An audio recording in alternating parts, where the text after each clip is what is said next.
This is the I Read Comic Books podcast, coming to you with a special holiday episode. I'm Kara Shimborsky, and joining me today is Danny Martinez. Hello, everyone. How's everybody doing? Well, super festive now that it's officially Christmas season, Danny.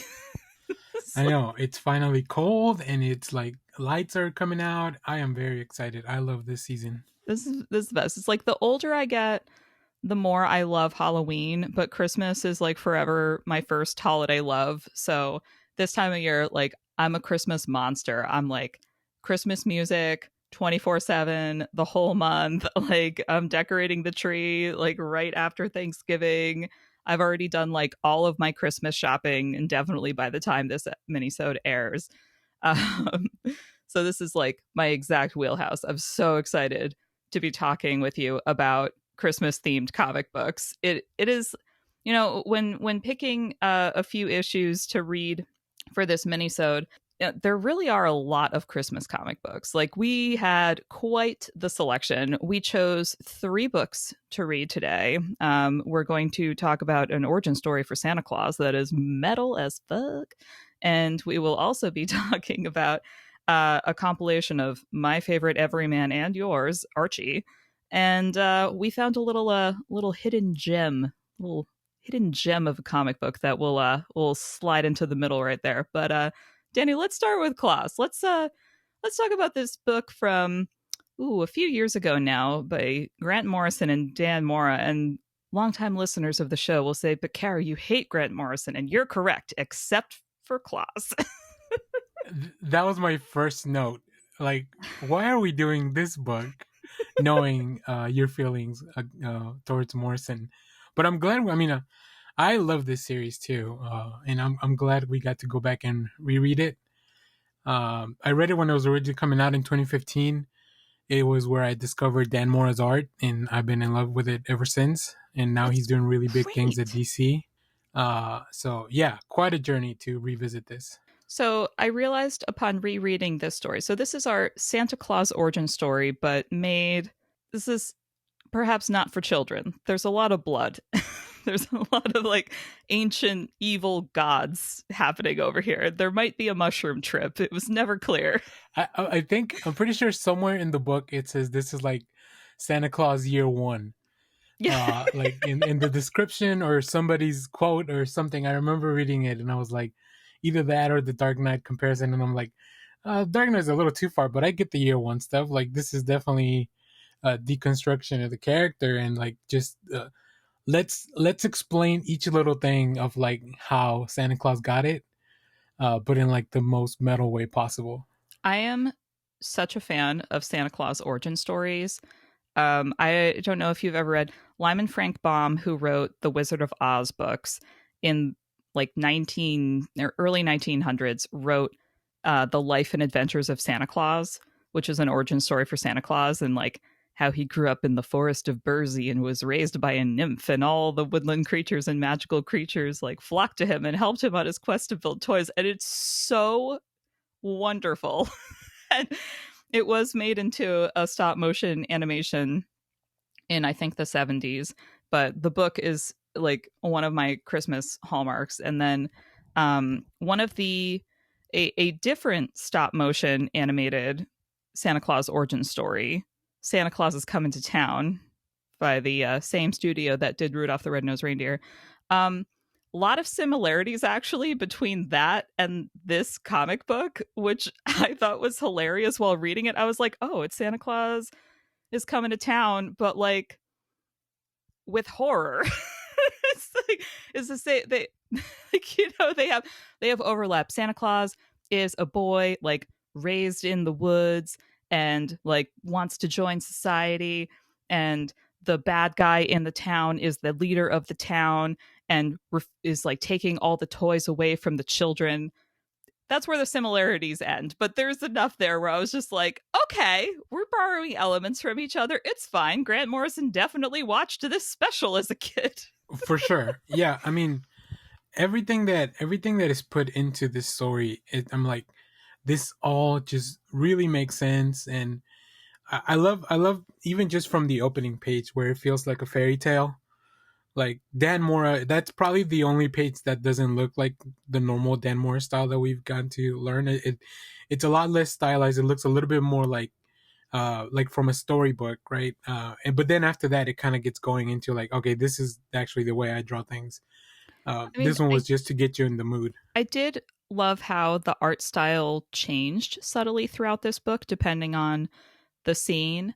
Like there's some flashbacks to when you see Klaus as a kid, when he's like childhood sweethearts with the girl who, spoilers, grows up to marry the evil overlord of the town.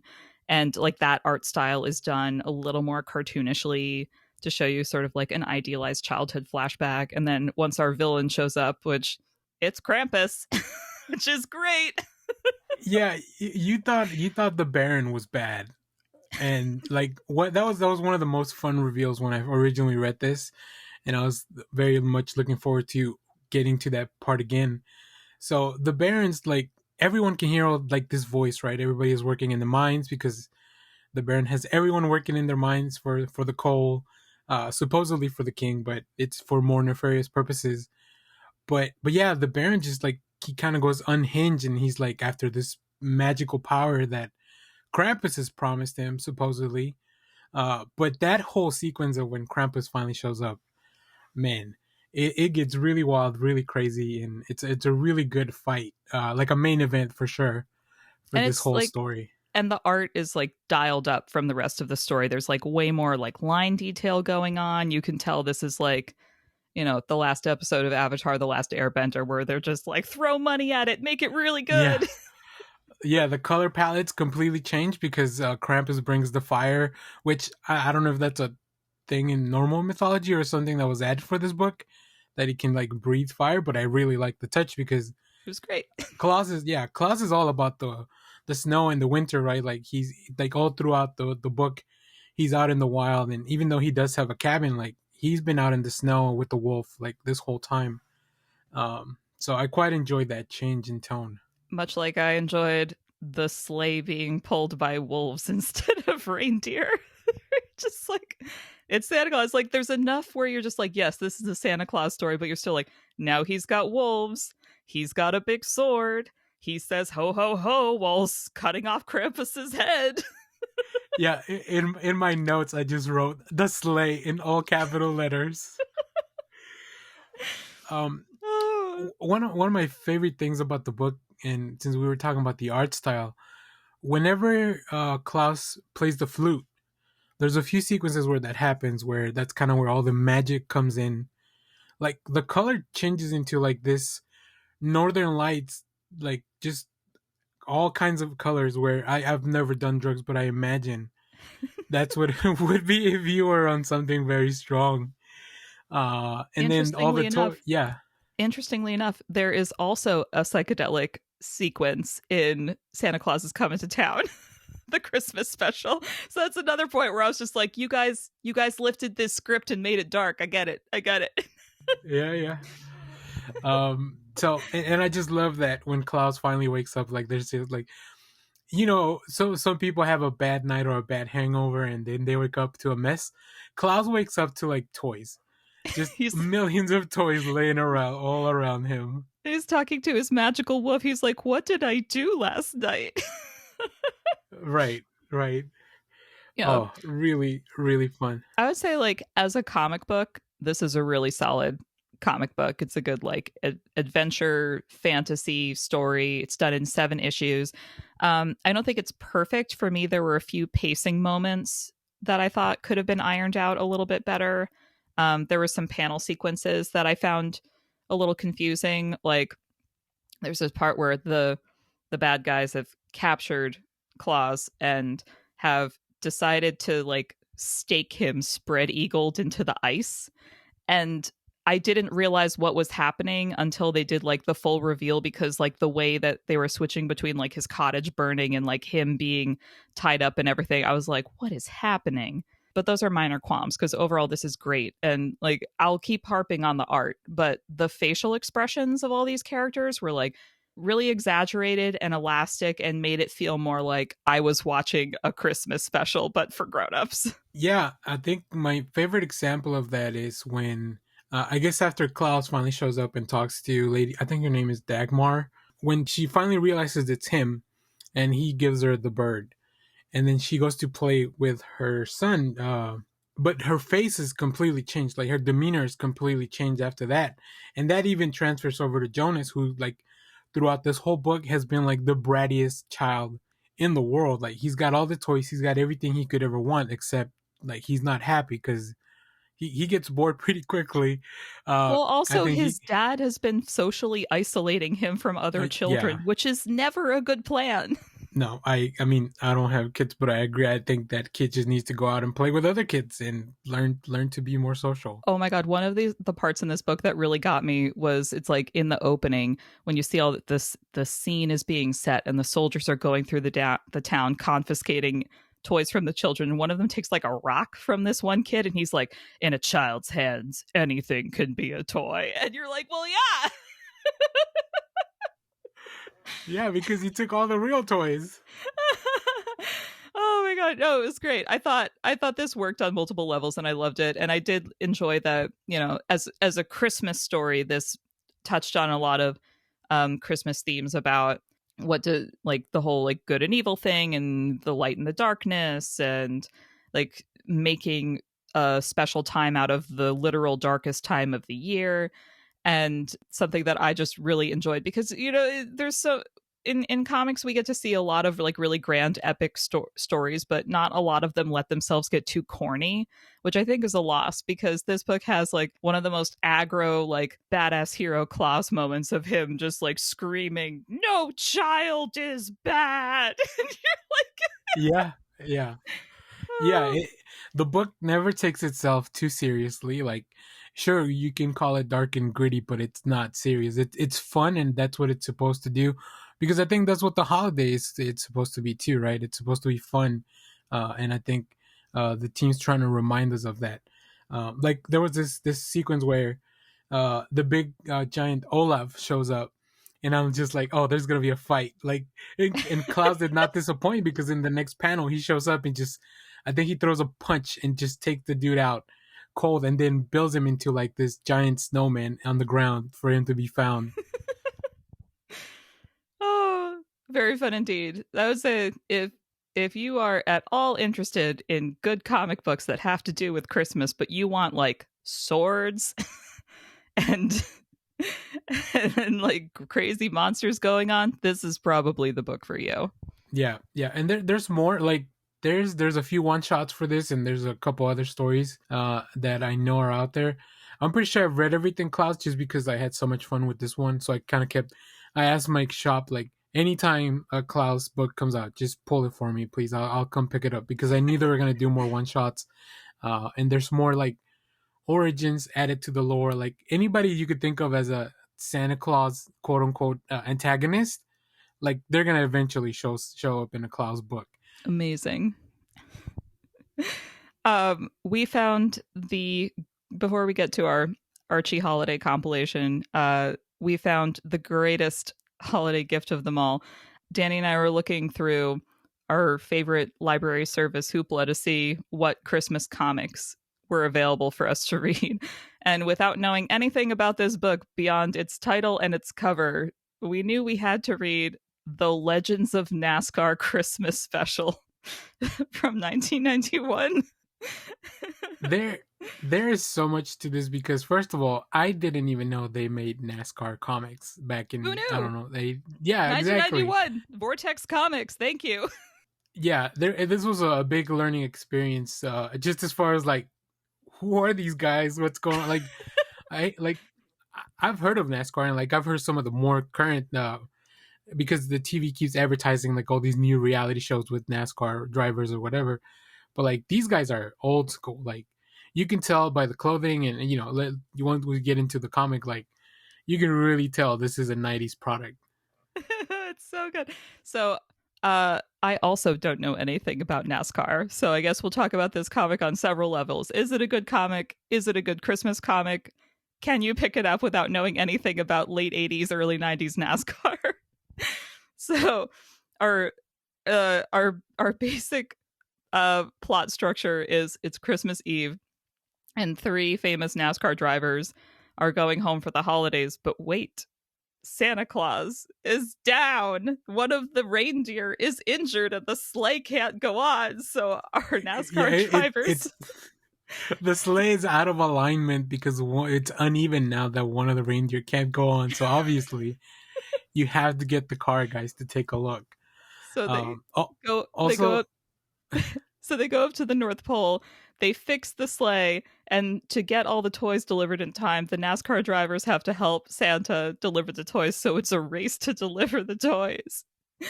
Let's unpack this. yeah, the implication that NASCAR drivers hang out like after hours all together, that was really funny. Um, and then also the fact that one of them comes up with the design for a more sleeker sleigh that can be driven by only 2 reindeer, so they can split them up evenly. I mean, it's ridiculous, but when I saw the sleighs, I was like, "Oh, those look cool because it's like a car and a sleigh like mashed together." This is rad as heck. It was like those race car beds that you could get as a kid if you had rich parents. It was exactly those. Yeah, I'm surprised there wasn't an ad. Maybe there was in the original print for the back of the book to order the Your own bed. sleigh bed. Yeah, Your NASCAR yeah. sleigh You bed. can also help Santa. No, it was great. So the drivers split up with Santa. They're each in their sleek sleigh NASCAR sleds with 2 reindeer each, 3 for Santa because he's chubby. And it's like, oh, it is the 90s, okay. And Um, remember to tighten your reindeer's antlers before you head out with your wrench. so they're racing to deliver all the toys, and one of the drivers like goes down the chimney and says, "Oh, this is easy." And then he like shows up in the house. He's like, "Hey, this is my son's house. Well, my grandkids have been extra good this year." So he just dumps all the presents under his own tree. Yep. I enjoyed deeply that Santa Claus gave his deputy NASCAR driver Santa's 3 rules for being Santa. 1, they have to wear part of the uniform. I forget what number 2 is, but 3 was no Cole and Dale Earnhardt stocking. Yeah. I don't know anything about NASCAR, but I know Dale Earnhardt is a big part of it, so that was a very funny reference. Exactly. Yeah, I know that name too, so that was really funny. It was an amazing, really fun read. It was very short because it was part of like this bigger compilation of like. Oh, it was totally to be like, buy this for your kid who likes NASCAR. Look, it's Christmas themed. Yep.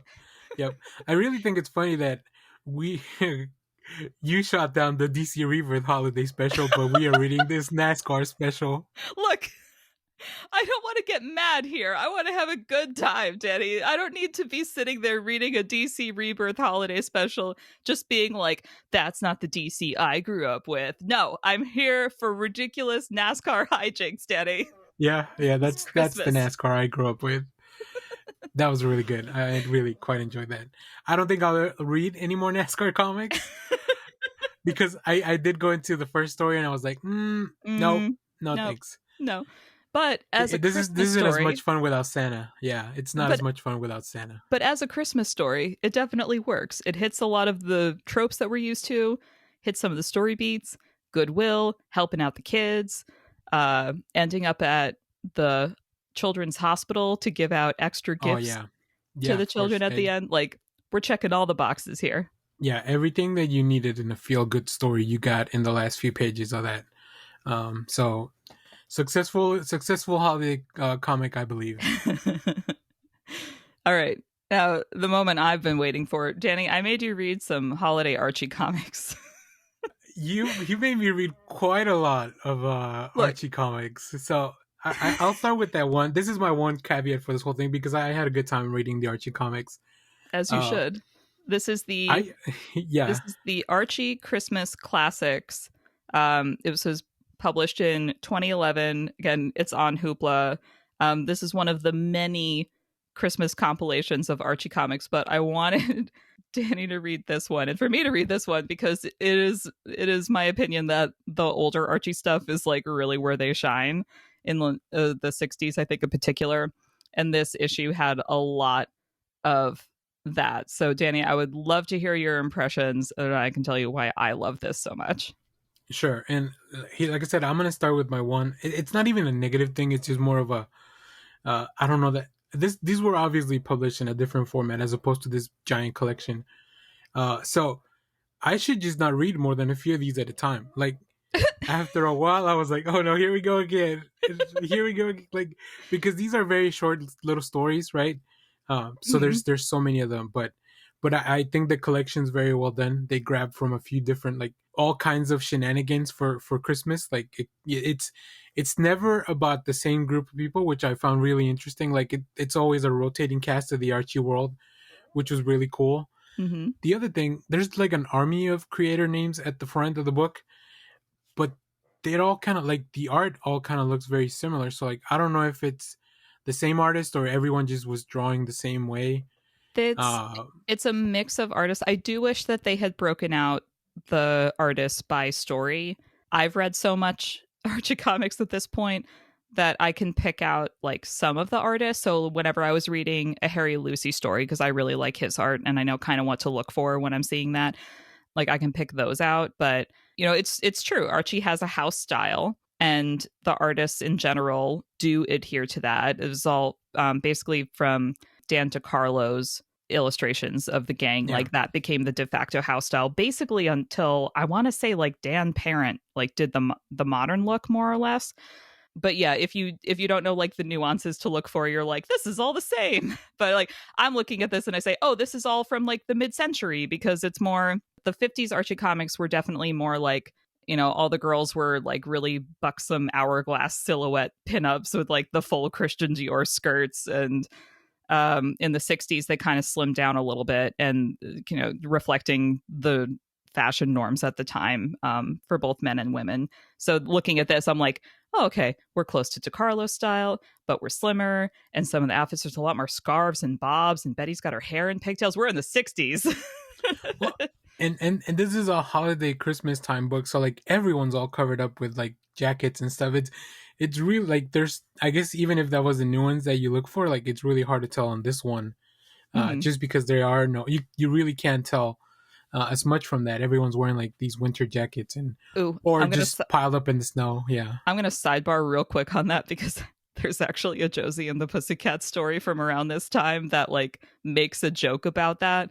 Because in the Josie and the Pussycats comics, like they were all like really drawn like that, but especially Melody. Like Melody was like, if you held up a picture of her next to Kim Kardashian, you would be like, same, same. So in this issue, it's like set during winter, so all the pussycats are in these big coats, and Josie's saying something like, well, at least we have a chance while Melody's in her coat too. And Valerie's like, no, the boys have like x-ray vision, they know what's under there. And I'm like, come on guys. Oh, anyway. Wow. Back What a from the time to make sidebar. comic. Yeah, what a time to make comics. Uh, which is also my first note on this. Like, I was like, the bravado on these guys it's over the top. Danny, they're so mean in this book. Like, if your vision of Archie is wholesome, I beg you to read something from the 60s. They're so mean to each other in every line of dialogue. Yeah, especially for like a holiday story. Like like I would say 50% of the stories, Archie's trying to either pull a prank or be mean, or Reggie's doing something mean to someone. Yeah, it is. It is not as holiday spirit as I thought it was gonna be.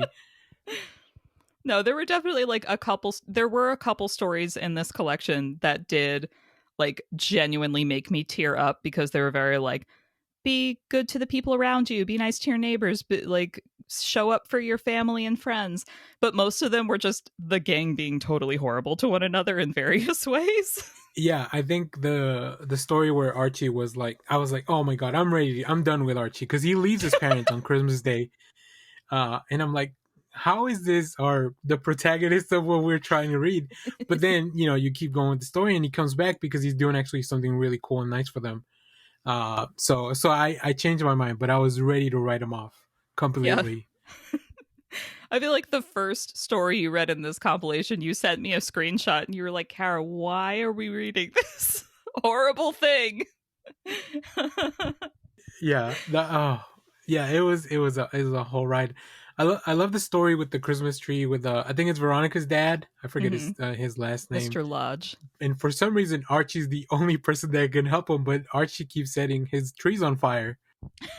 Uh, This is like, Danny, this is why when I was like telling you don't start reading just like a random Archie Christmas thing, I need to find something with Archie and Mr. Lodge. One of the one of the things that they like really brought into the TV show Riverdale heavily was the Archie Mr. Lodge rivalry, which in the comics presents as like way more slapstick, but in Riverdale, because it's a show where the whole thing starts with a murder, it's like oh a boy, much yeah. darker tone to that rivalry. But in the comics, especially in like the 50s, 60s, 70s Archie comics, Mr. Lodge like hates that Archie is around Veronica. And it's not so much that he like hates Archie as a person.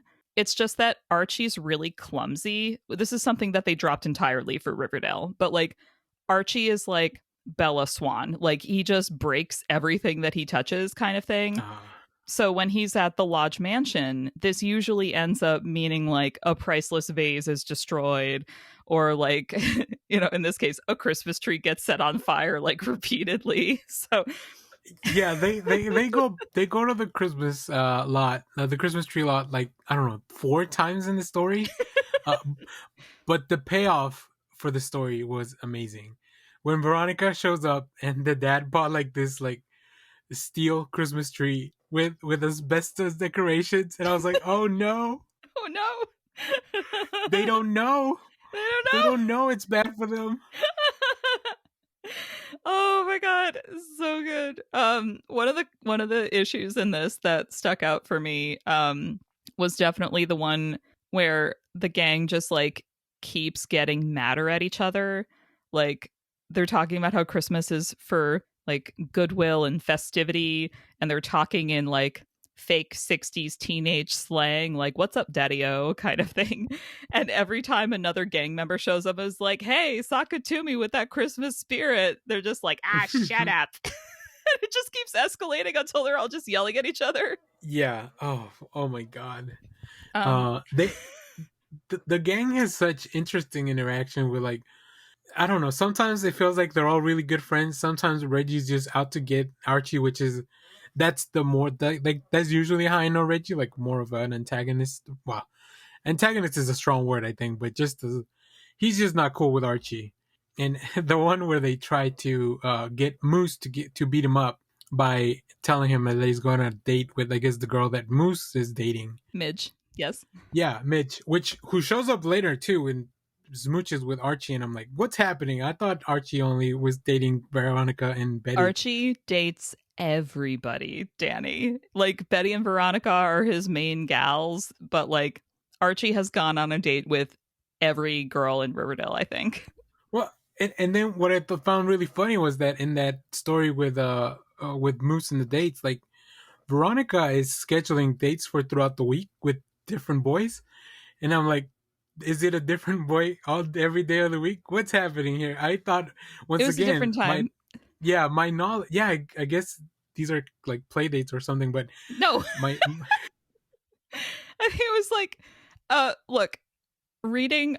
Uh, I know I've said this before, but Archie is a comic book about teenagers written by adults for children. So it's a very specific lens of teenagerdom. And I grew up reading these like mid century Archie comic books.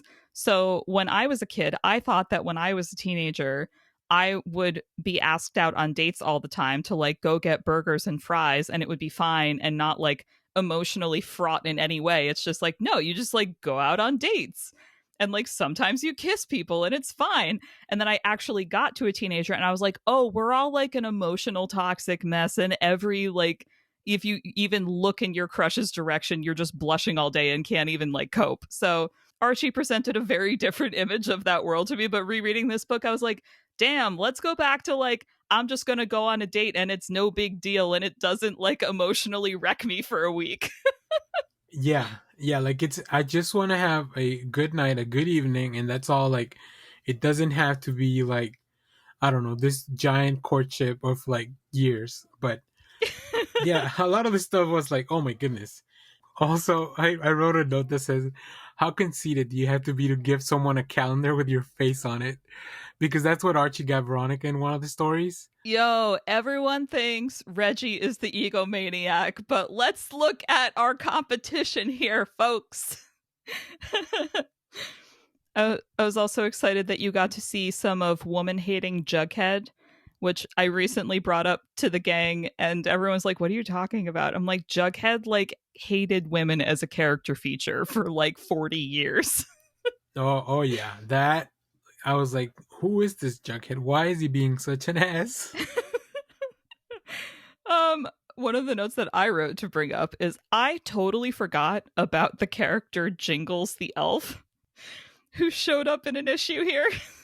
Yeah, I was like, where this one feels completely out of left field, so I'm just gonna wait till we actually talk about it. So please fill me in.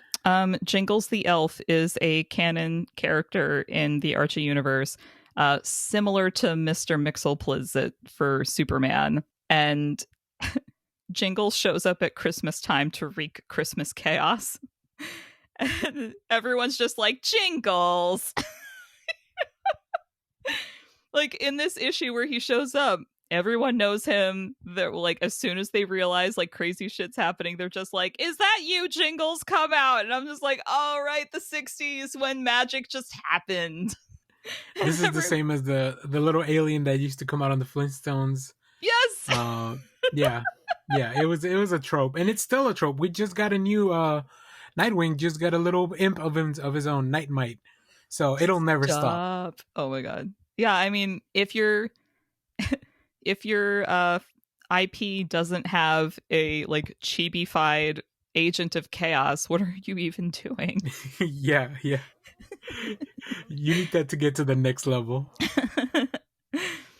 Oh man. So I really loved this comic adventure. Some of the other holiday comics that I like, there's a lot of really excellent Disney comics that are set at Christmas. Again, recently I've been on this whole like Carl Barks kick with all the Duck family and Scrooge McDuck comics and everything, but those are delightful. Actually, a few years ago I got, because they're like harder to find in the US, but Fantagraphics has been publishing some really beautiful editions of that. But sometimes you just want like a themed collection.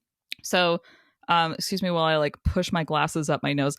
I got a French version of the comics because there was a French Christmas like Disney comic collection, and I like know enough French to be able to like follow along, although I did have to look up the word for backhoe because like Huey, Dewey, and Louie really wanted like a toy backhoe for Christmas, and so they're like a Pelle Toulouse, which I might have just like said wrong, but that's how I remember it. And yeah, so French listeners, let us know, Scrooge, please.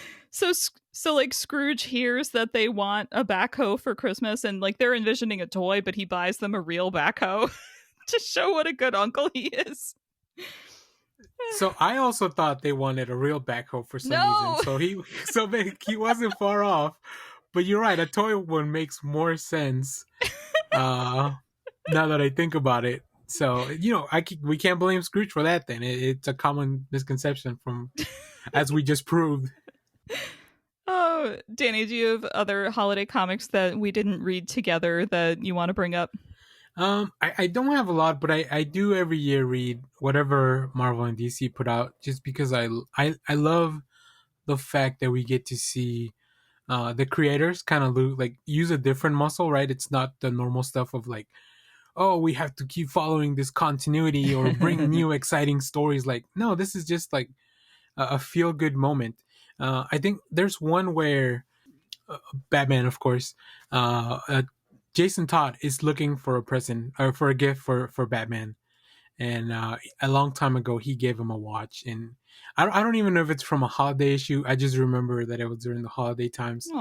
And it was a very touching story because eventually Bruce finds that Jason did fix the watch for him and he was going to give it back to him.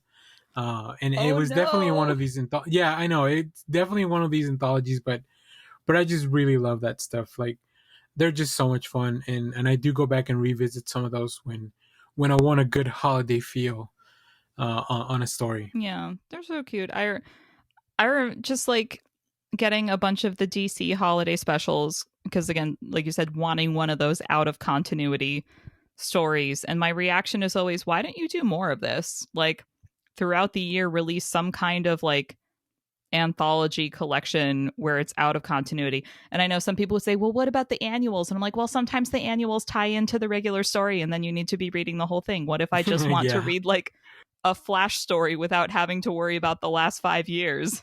Yeah, I wish they did more that were in like themes, because they do like quarterly things for like summer or Valentine's Day, but just give me an anthology that is just an anthology because, right? We don't need it to have like this special occasion feel to it. Yeah.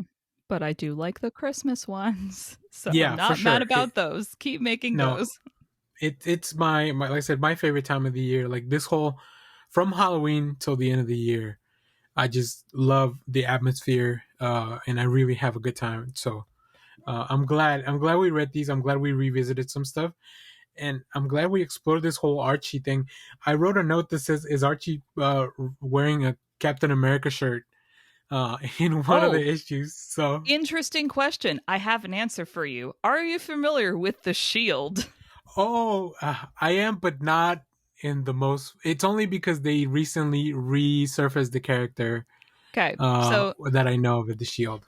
The Shield is an American patriotic superhero that predates Captain America by I forget if it's a month or a year, but the Shield definitely like predates him, but they have a very similar costume. They both were published at the start of World War II as like a partial like propaganda tool to help encourage America to get into the war in Europe. And the Shield like keeps showing up every few years whenever Archie decides to kind of like revamp their Mighty Crusaders line of superhero comics, which they tried to do like a really big push for that about 10 years ago, and it didn't really take, which is unfortunate because they do have some interesting material to work with, and it's always interesting to see superhero stories outside the big two context.